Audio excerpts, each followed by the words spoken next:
먼 옛날 죽이는 것보다 더 무서운 형벌이 있었습니다. 칼로 목을 치는 것도 아니고 교수대에 매다는 것도 아니었습니다. 살아있는 사람을 죽은 사람으로 만드는 형벌이었지요. 팽형, 가마솥에 사람을 넣고 뚜껑을 닫는 벌이었습니다. 그런데 여러분, 한 가지 알아두셔야 할 것이 있습니다. 조선의 팽형은 다른 나라의 그것과 달랐습니다. 중국에서는 실제로 사람을 끓는 물에 넣어 죽였습니다. 고려시대에도 몽고 포로들이 펄펄 끓는 솥에 던져졌다는 기록이 있지요. 그러나 조선은 달랐습니다. 솥 아래 장작을 쌓고 불을 붙이는 신용은 하되 실제로는 불꽃이 솥에 닿지 않도록 하였습니다. 죄인은 살아서 솥 밖으로 나왔지요. 그러나 그 순간부터 그는 이 세상에 없는 사람이었습니다. 가족은 장례를 치렀습니다. 호적에는 망인으로 기록되었습니다.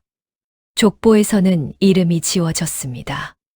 살아서 숨을 쉬고 밥을 먹어도 세상은 그를 죽은 자로 대하였지요. 팽형을 당한 뒤 스스로 목숨을 끊는 자가 대다수였다 하니 조선의 팽형이 얼마나 가혹한 벌이었는지 짐작이 가실 것입니다. 이것이 조선이 탐관 오리에게 내린 가장 무거운 벌이었습니다. 나라의 녹을 먹는 관리는 명예를 목숨보다 소중히 여겨야 한다는 것을 온몸으로 가르치는 형벌이었지요. 오늘은 그 솥 안에 들어갔다 나온 한 사내의 이야기를 해드리겠습니다. 살아있으되 죽은 자로 살아가야 했던 사내. 3번 죽으려 했으나 끝내 살아남은 사내.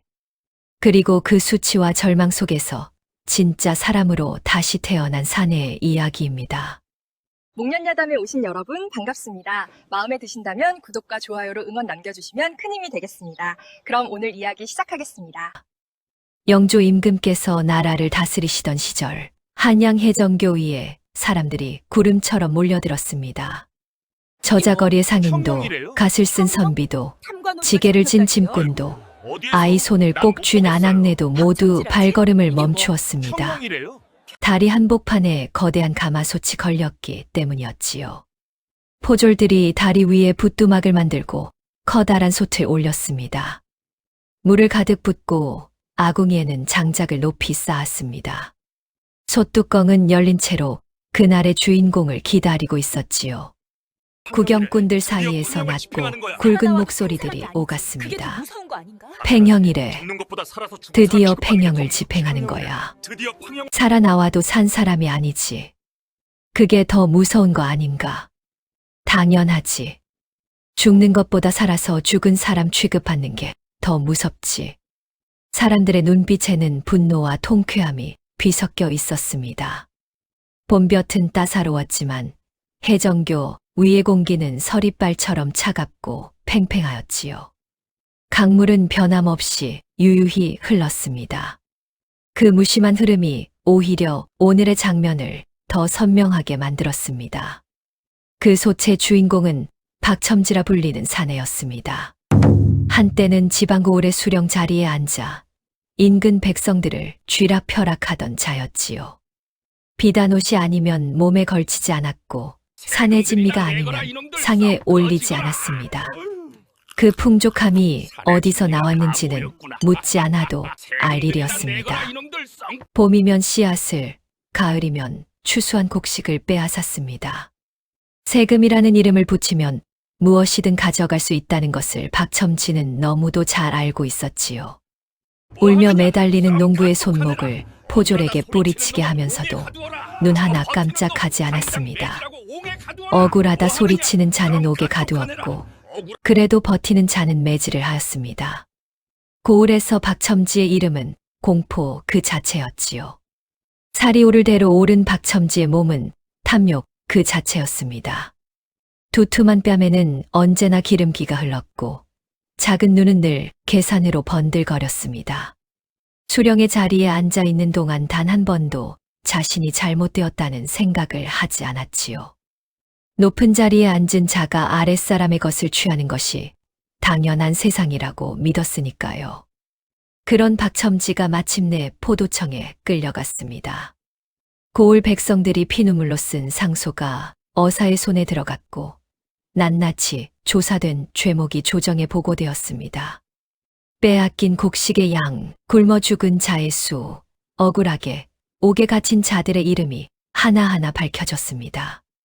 죄의 산이 하늘을 찌를 만큼 높았지요. 박첨지가 포도청에 끌려가던 날, 고을 백성들은 길 양옆에 늘어서서 돌을 던지고 욕을 퍼부었습니다. 그들의 얼굴에는 하나같이 깊은 원망이 새겨져 있었지요. 박첨지가 수령으로 있던 세월 동안 굶어 죽은 자식을 가진 어미, 억울하게 매를 맞은 아비, 씨앗을 빼앗겨 봄을 굶은 농부들이었습니다. 그들에게 박첨지는 단순한 죄인이 아니었습니다. 자신들의 삶을 송두리째 앗아간 자였지요. 박첨지의 아내는 얼굴을 가리고 통곡하였고 어린 자식들은 무슨 영문인지도 모른 채 어미의 치맛자락을 붙들고 울었습니다. 한때 넉넉하던 살림은 재산 몰수령이 내려지면서 순식간에 바닥을 드러냈습니다. 그런데 박첨지는 입술을 꾹 다문 채 고개를 빳빳이 들고 있었습니다. 조금도 굽히지 않았지요. 그것이 오히려 더 많은 분노를 불러일으켰습니다. 백성들의 저주 소리가 한층 더 높아졌습니다. 한때 아첨을 늘어놓던 아전들은 그림자도 보이지 않았습니다. 조력자는 아무도 없었지요. 온 세상이 한 사내를 향해 손가락질하고 있었습니다. 포도청 옥사는 차갑고 어두웠습니다. 집 한 줌 깔린 맨바닥에 박첨지가 앉아 있었습니다. 비단옷 대신 허름한 죄수복이 걸쳐졌고 기름지던 얼굴은 며칠 사이에 헬쑥하게 꺼져 있었습니다. 담장 너머로 백성들의 저주 소리가 밤새 끊이지 않았습니다. 죽어라, 이 도둑놈아. 우리 서방 굶겨 죽인 놈, 그냥은 못 보낸다. 박첨지는 귀를 막으려다 그만두었습니다. 막는다고 들리지 않을 소리가 아니었으니까요. 면회를 온 아내는 말도 제대로 잊지 못하고 흐느꼈습니다. 볼이 홀쭉하게 꺼지고 눈두덩이 퉁퉁 부어 있었습니다. 그 옆에서 아들은 고개를 숙이고 있었고 어린 딸아이만이 아버지를 똑바로 바라보고 있었습니다. 딸아이가 쇠창살 사이로 작은 손을 내밀며 말했습니다. 아버지, 살아서 돌아오세요. 박첨지는 아무 말도 하지 못했습니다. 팽형이 무엇인지 이 아이는 알고 있는 것일까요? 솥에서 살아나와도 아비는 이 세상에서 죽은 자가 된다는 것을 알면서도 그리 말하는 것일까요? 살아서 돌아온들 죽은 사람으로 살아가야 하는데 그래도 살아 돌아오라 하는 것일까요? 그 한마디가 옥사의 어둠 속에 오래도록 맴돌았습니다. 박첨지는 그날 밤 한숨도 자지 못하였습니다. 이튿날 아침 왕명이 내려졌습니다. 팽형, 한양해정교에 가마솥을 걸고 죄인을 그 안에 넣어 장작불을 지피는 신용을 함으로써 살아있으되 이 세상에서 죽은 자로 만드는 형벌이었습니다. 모든 관직을 박탈하고 재산을 몰수하여 백성에게 돌려주며 호적과 족보에는 망인으로 기록하는 명예사형이었지요. 가족은 당일로 장례를 치러야 하며 이후 낳는 자식은 사생아로 취급된다는 것도 명시되어 있었습니다. 선고문이 낭독되는 동안 박첨지는 눈을 내리깔고 서 있었습니다. 겉으로는 담담해 보였습니다. 그러나 그 속에서는 태어나서 처음 느껴보는 공포가 조용히 차오르고 있었지요. 죽는 것이 두려운 것이 아니었습니다. 살아서 죽은 자가 되는 것. 숨을 쉬고 밥을 먹으면서도 이 세상 어디에도 속하지 못하는 것. 관가에서도 저자거리에서도 이웃에서도 존재 자체를 인정받지 못하는 것이 두려웠습니다. 그리고 자신 때문에 가족까지 모두 죽은 자의 식솔이 되는 것이 두려웠지요. 박첨지는 그 운명 앞에 처음으로 무릎이 떨려오는 것을 느꼈습니다. 해정교 위에 박첨지가 끌려 나왔습니다. 수천 명의 눈이 일제히 한 사내에게 쏠렸습니다. 누군가는 침을 뱉었고 누군가는 울부짖었으며 누군가는 그저 말없이 바라보았습니다. 그 침묵이 어떤 욕설보다도 무거웠지요. 포졸이 박첨지의 등을 떠밀었습니다. 솥 가장자리에 손을 짚는 순간 박첨지는 멈칫하였습니다. 끝까지 오만하게 버텨볼 것인가? 살려달라 빌어볼 것인가? 수천 개의 눈이 그 선택을 기다리고 있었습니다. 박첨지는 아무 말도 하지 않았습니다. 한 발을 들어 솥 안으로 들어갔습니다. 거대한 쇠덩이가 몸을 감쌌고 뚜껑이 닫히면서 세상의 모든 빛이 사라졌습니다. 밖에서 포졸이 장작의 불씨를 가져다 대는 신용을 하였습니다. 군중의 함성이 파도처럼 밀려왔습니다. 솥 안에서 박첨지는 그 함성을 들었습니다. 살아 있었습니다. 그러나 바로 그 순간부터 이 세상에서 죽은 사람이 되고 있었지요. 어둠과 고요, 그리고 수천 명의 함성. 그것이 박첨지를 사방에서 에워쌌습니다. 솥 안은 어둡고 좁았습니다. 웅크린 채 무릎을 끌어안고 앉으면 딱 맞는 크기였지요. 쇠 냄새가 코를 찔렀고 밖에서 들려오는 소리는 우웅거리며 뭉개졌습니다. 불이 붙지 않았으니 솥은 차가웠습니다. 그런데 그 차가움이 오히려 더 소름 끼쳤습니다. 타 죽을 각오를 하고 들어왔는데 아무 일도 일어나지 않으니 오히려 정신이 제멋대로 날뛰기 시작하였지요. 그때 박첨지의 귓속에서 목소리들이 들려오기 시작하였습니다. 처음에는 소 울림 소리인 줄 알았습니다. 그러나 귀를 기울일수록 그것은 분명한 사람의 목소리였습니다. 한 사람이 아니었습니다. 여럿이었지요. 내가 빼앗은 곡식으로 우리는 굶어 죽었다. 내 아이가 보리 한 줌 못 먹고 떠났다. 기억하느냐? 내 창고에 쌓인 쌀이 우리의 목숨이었다. 내 남편이 억울하게 매를 맞고 병을 얻어 죽었다. 알고 있느냐? 박첨지는 귀를 막았습니다. 그러나 목소리는 귀를 통해 오는 것이 아니었습니다. 가슴 한복판에서 울려 퍼지고 있었지요. 식은 땀이 온몸을 적셨습니다. 불도 없는 차가운 솥 안에서 박첨지는 오히려 온몸이 타들어가는 것 같았습니다. 생전 처음 느껴보는 공포였습니다. 죽음의 공포가 아니었습니다. 그것은 죄의 공포였지요. 목소리들은 멈추지 않았습니다. 박첨지의 기억 속에서 잊혀졌던 얼굴들이 하나둘 떠올랐습니다. 곡식을 빼앗기던 날 땅바닥에 엎드려 빌던 늙은 농부, 아이를 끌어안고 울던 젊은 아낙, 억울하다 소리치다 포졸에게 끌려나간 사내, 세금을 못 내겠다고 버티다 매를 맞고 쓰러진 노인, 씨앗을 빼앗기고 빈손으로 밭을 바라보던 소작농. 박첨지는 그들을 기억조차 하지 못했었습니다. 그저 숫자였고 그저 처리해야 할 일이었을 뿐이었지요. 수령의 뜻을 거스르는 귀찮은 존재들이었습니다. 그러나 지금 차가운 솥 안에서 그들의 얼굴이 또렷하게 보였습니다. 눈을 감아도 보였습니다. 귀를 막아도 들렸습니다. 정신이 무너지기 직전이었습니다. 그러나 무너질 수도 없었지요. 목소리들이 그것마저 허락하지 않았습니다. 죄를 지은 자는 도망칠 곳이 없었습니다. 솥 안에서도 자신의 마음속에서도. 박첨지는 처음으로 두려움이 무엇인지를 알았습니다. 그것은 죽음의 공포가 아니었습니다. 자신이 저지른 죄의 무게였습니다.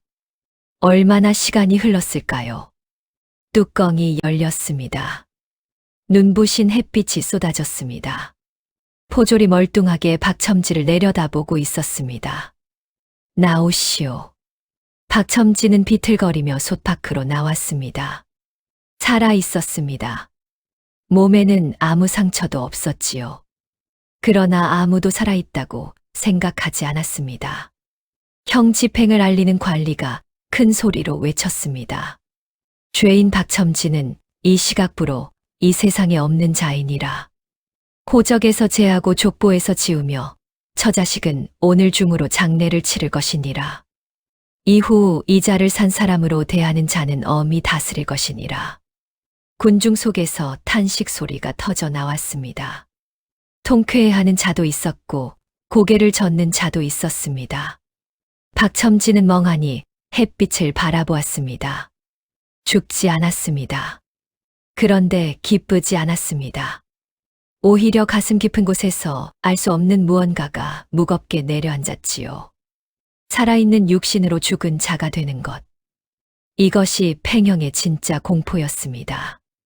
칼도 끓는 물도 아니었습니다. 살아있는 채로 세상에서 지워지는 것이었지요.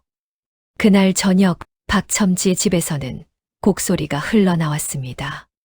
살아있는 가장을 위한 장례였습니다. 아내는 상복을 입고 땅바닥에 주저앉아 통곡하였습니다. 자식들은 흰 옷을 걸치고 울었습니다. 이웃들이 조문을 왔지만 아무도 박첨지를 쳐다보지 않았습니다. 그는 이미 없는 사람이었으니까요. 위패가 세워졌습니다. 박첨지라는 이름이 새겨진 위패 앞에서 박첨지 본인이 앉아 있었습니다. 세상에 이런 기막힌 일이 있을까요? 살아서 자신의 장례를 지켜보고 살아서 자신의 곡소리를 들었습니다. 호적에서 지워지고 족보에서 버려진 이름. 이제 그가 아이를 낳는다 해도 그 아이는 태어나는 순간 사생아가 되는 것이었습니다. 관가에 가도 없는 사람이었고 저자거리에 가도 없는 사람이었습니다. 숨을 쉬고 있는데 세상 어디에도 자신의 자리가 없었지요. 박첨지는 방바닥을 바라보며 생각했습니다. 나는 살아있는가? 아니면 죽은 것인가? 창밖에 어둠이 짙게 깔렸습니다. 달도 뜨지 않는 밤이었습니다. 그 어둠이 박첨지의 가슴속과 꼭 닮아 있었지요. 날이 갈수록 살아있는 것이 견디기 어려웠습니다. 거리에 나서면 사람들이 귀신 보듯 피하였습니다. 시장에서 물건을 사려 하면 상인이 등을 돌렸습니다. 관가에서는 존재 자체를 인정하지 않았지요. 아이들조차 손가락질하며 달아났습니다. 세상 모든 곳에서 박첨지는 없는 사람이었습니다. 팽형을 당한 자 대다수가 스스로 목숨을 끊는다는 것을 박첨지는 이제야 이해할 수 있었습니다. 살아있는 것이 죽는 것보다 더 힘들었으니까요. 박첨지는 3번 죽으려 하였습니다. 첫 번째는 들보에 끈을 걸었다가 아내의 울음소리에 손을 놓았습니다. 두 번째는 깊은 우물가에 섰다가 발이 떨어지지 않았습니다. 세 번째는 손에 칼을 쥐었다가 어둠 속에서 솥안에서 들리던 그 목소리들이 다시 들려왔습니다. 도망치려느냐? 박첨지는 칼을 내려놓았습니다. 눈물이 흘렀습니다. 살면서 처음 흘리는 눈물이었습니다. 수치심이 그를 죽이려 하였고 또 다른 무언가가 그를 살리려 하고 있었습니다. 그 무언가가 무엇인지 박첨지는 아직 알지 못하였지요. 그날 밤 박첨지는 잠든 딸아이의 얼굴을 오래 바라보았습니다. 자신의 장례를 치르고 난 뒤 딸아이도 아버지 없는 자식이 되었습니다. 살아있는 아비를 두고도 아비 없는 자식으로 살아가야 하는 것이었지요. 혼인 때가 되어도 아비 없는 자식이라는 꼬리표를 달고 살아가야 하는 것이었습니다. 그것이 팽형이 가족에게 내리는 또 다른 벌이었지요. 그런데 딸아이는 여전히 박첨지의 곁에서 잠을 잤습니다. 아버지의 품에 바짝 붙어서. 박첨지는 문득 옥사에서 들었던 그 목소리를 떠올렸습니다. 아버지, 살아서 돌아오세요. 이 아이는 팽형이 무엇인지 알고 있었을까요? 솥에서 살아나와도 아비가 세상에서 죽은 자 취급을 받는다는 것을 알면서도 살아 돌아오라고 한 것이었을까요?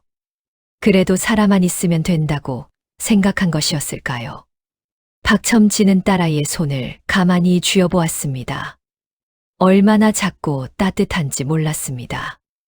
이 손이 3번의 죽음 앞에서 박첨지를 살려낸 것이었지요. 눈물이 소리 없이 흘렀습니다. 달빛이 창호지를 은은하게 밝히고 있었습니다. 아침이 되었을 때 박첨지는 달라져 있었습니다. 솥 안에서 들리던 목소리들이 무엇이었는지 이제는 알 것 같았습니다. 그것은 박첨지 자신이 기억하기를 거부하던 사람들이었지요. 자신 때문에 굶주렸던 사람들, 억울하게 매를 맞은 사람들, 죽어간 사람들의 목소리였습니다.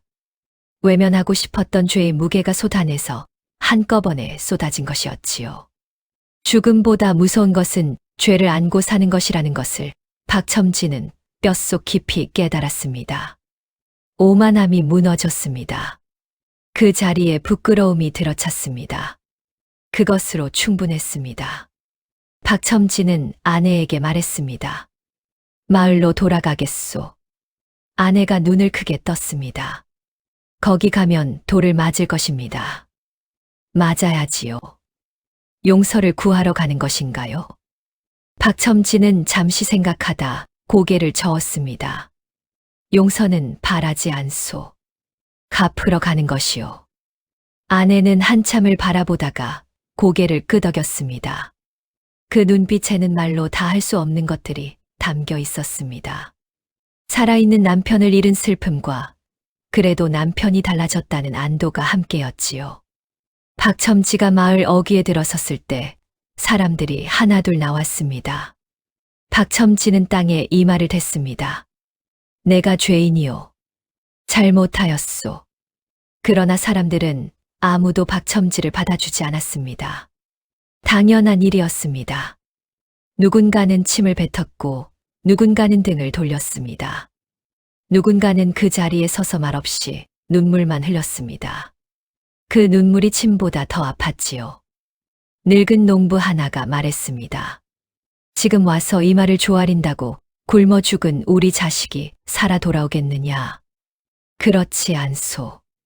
그렇다면 왜 왔느냐? 박첨지는 대답하지 못했습니다. 그리고 그 순간 깨달았습니다. 속죄는 용서를 받기 위한 것이 아니었습니다. 무릎을 꿇어 인정받으려 한 것이 잘못이었지요. 죄는 말로 줄어드는 것이 아니었습니다. 몸으로 갚아야 하는 것이었습니다. 인정받기 위한 속죄가 아니라 그냥 해야 하기 때문에 하는 속죄. 그것이 진짜라는 것을 마을 어귀에서 쫓겨나면서야 알게 되었지요. 그러나 세상은 그리 쉽게 방향을 허락하지 않았습니다. 다음 마을에서 박첨지는 돌을 맞았습니다. 이마가 터지고 피가 흘렀습니다. 그래도 피하지 않았습니다. 그 다음 마을에서는 아예 쫓겨났습니다. 가족은 어느 집도 들여주지 않아 찬하늘 아래 노숙을 해야 했습니다. 딸아이가 굶주림에 몸을 떨었고 아내는 기침이 끊이지 않았습니다. 그때 박첨지의 마음 한켠에서 낮고 독한 목소리가 올라왔습니다. 이렇게까지 해야 하는가? 어차피 세상은 나를 받아주지 않는다. 권세 있는 자를 찾아가 무릎을 꿇으면 어떻게든 살 수 있지 않겠는가? 예전의 방식으로 돌아가면 가족만큼은 굶기지 않을 수 있지 않겠는가? 이미 죽은 사람인데 죽은 사람은 무슨 짓을 해도 되지 않겠는가? 박첨지는 그 목소리에 귀를 기울이다가 딸아이의 얼굴을 보았습니다. 배가 고파 잠든 딸아이는 그래도 아버지 곁에 바짝 붙어 자고 있었습니다. 박첨지는 눈을 감았습니다. 그 목소리를 짓눌렀습니다. 짓눌러 바닥에 깊이 묻었습니다. 박첨지는 이름을 버렸습니다. 어차피 호적에서도 족보에서도 지워진 이름이었습니다. 박첨지라는 이름도 수령이었다는 사실도 살았던 고을도 모두 내려놓았습니다. 이름 없는 사내가 되기로 하였지요. 가장 낮은 곳으로 내려가기로 하였습니다. 처음 한 일은 길을 닦는 것이었습니다. 돌이 튀어나와 지나다니기 불편한 길목을 골랐습니다. 아무도 시키지 않았고 아무도 알아주지 않았습니다. 지나가는 자들이 힐끔거렸지만 박첨지는 묵묵히 삽을 들었습니다. 다음으로 한 일은 아무도 거두지 않는 시신을 묻어주는 것이었습니다. 역병으로 죽은 자, 길 위에서 쓰러진 자, 가족도 없이 혼자 죽은 자들이었습니다. 사람들이 피하는 일이었습니다. 냄새가 진동하였습니다. 박첨지는 코를 막지 않았습니다. 그래야 할 것 같았습니다. 자신이 살아생전 거들떠보지 않던 사람들이었으니까요. 그리고 굶는 자가 있으면 가진 것을 나누었습니다. 자신도 굶으면서 나누었습니다. 이유를 묻지 않았고 보답을 바라지 않았습니다. 한 해가 지나고 두 해가 지났습니다. 그 사이 박첨지의 몸은 점점 더 여우여갔습니다. 비단 옷 대신 삼배 한 장을 걸쳤고 기름지던 얼굴은 뼈가 드러날 만큼 앙상해졌습니다. 걸음에는 힘이 없었고 손등에는 굵은 핏줄이 울퉁불퉁 솟아 있었습니다. 그러나 눈빛은 오히려 맑아졌습니다. 수령으로 살던 시절 그 건들거리던 탐욕의 눈이 아니었습니다. 오래 고생한 사람만이 가질 수 있는 눈빛이었지요. 어느 늦가을 날이었습니다. 찬바람이 몰아치는 길목에서 아이 하나가 쓰러져 있었습니다. 5살도 채 되지 않아 보이는 사내아였는데 옷은 다 떨어지고 입술은 파랗게 질려 있었습니다. 숨은 붙어 있었지만 가냘프게 꺼져 가고 있었지요. 지나가는 사람들이 보고도 발걸음을 재촉하였습니다. 역병이 두려워서이기도 하였고 남의 일에 끼어들기 싫어서이기도 하였습니다. 그런데 박첨지는 멈추었습니다. 아이를 번쩍 안아들었습니다. 입고 있던 삼배 옷을 벗어 아이를 감쌌습니다. 우통이 드러난 채로 아이를 품에 안고 가장 가까운 집을 찾아 뛰었습니다. 찬바람이 살갗을 갈랐습니다. 그러나 멈추지 않았습니다. 집 안에 아이를 뉘이고 아궁이에 불을 지폈습니다. 아이의 입에 미음을 조금씩 흘려 넣었습니다. 아이의 손을 잡고 온기가 돌아오기를 기다렸습니다. 오래 지나지 않아 아이의 눈이 떠졌습니다. 작은 눈이 박첨지를 올려다보았습니다. 고맙습니다. 아이의 입에서 나온 말이었습니다. 가늘고 여린 목소리였습니다. 박첨지는 그 자리에서 무릎을 꿇었습니다. 눈물이 쏟아졌습니다. 고맙다는 말을 들어본 것이 이 생애에서 처음이었습니다. 수령으로 살던 세월 내내 두려움을 받았고 아첨을 들었지만 진심 어린 고맙다는 말은 단 한 번도 들어본 적이 없었지요. 5살 아이의 입에서 나온 그 한마디가 어떤 왕명보다 무겁게 가슴을 울렸습니다. 바람이 잦아들었습니다. 구름 사이로 늦가을 햇살이 비쳐들었습니다. 아이의 뺨에 온기가 돌아오고 있었습니다. 그 집의 주인이 안으로 들어왔습니다. 삼배 옷도 없이 우통을 드러낸 채 아이 곁에 앉아있는 앙상한 사내를 보고 눈이 커졌습니다. 마을 어른 몇이 뒤따라 들어왔고 그들도 마찬가지였습니다. 수근거리는 소리가 들렸습니다. 저 사람 얼굴이 어디서 본 것 같은데. 맞아. 살이 빠지고 달라지긴 했어도 저 눈빛은. 누군가가 조용히 물었습니다. 혹시 해정교에서 팽형을 받은 박첨지 아니요? 방 안이 조용해졌습니다. 박첨지는 고개를 들지 않았습니다. 그러나 도망치지도 않았습니다. 맞소. 그 한마디에 방 안의 공기가 굳었습니다. 그런데 아이의 어미가 먼저 입을 열었습니다. 이 사람이 지난 2해 동안 이 고을 곳곳의 길을 다 닦았소. 거둘이 없는 시신도 묻어 주었소. 굶는 자에게 먹을 것을 나누어 주었소. 이름도 밝히지 않고 아무 보답도 바라지 않고 소탄에서 박첨지를 괴롭히던 목소리들이 기억 속에서 울렸습니다. 그리고 딸아이의 목소리도. 아버지, 살아서 돌아오세요. 처음부터 지금까지 이어진 모든 것이 한자리에 모이는 순간이었습니다. 복선이 하나둘 모습을 드러내고 있었지요. 마을 어른들이 모여 앉았습니다. 오래 침묵이 흘렀습니다. 장작이 타는 소리만 방 안을 채웠지요. 누군가 먼저 말문을 열었습니다. 용서한다는 말은 못하겠소. 죽은 자식은 살아 돌아오지 않으니까. 박첨지는 고개를 깊이 숙였습니다. 용서는 바라지 않소. 늙은 농부가 천천히 일어났습니다. 박첨지 앞에 섰습니다. 오래된 원망이 담긴 눈이었습니다. 그러나 그 눈에는 지금 다른 것도 담겨 있었지요. 오랜 세월 쌓인 것이 조금씩 녹아내리는 듯한 눈빛이었습니다. 당신이 저지른 죄는 평생 지고 가야 하오. 그것만은 변하지 않소. 알고 있소. 그래야 마땅하오. 그러나 당신이 살린 아이도, 당신이 거둔 이들도, 당신이 닦은 길도 이 세상에 남아있소. 그것도 부정할 수는 없소. 농부는 박첨지에게 손을 내밀지 않았습니다. 다만 옆으로 비켜섰습니다. 마을 안쪽으로 들어올 수 있는 길이 열린 것이었지요. 용서가 아니었습니다.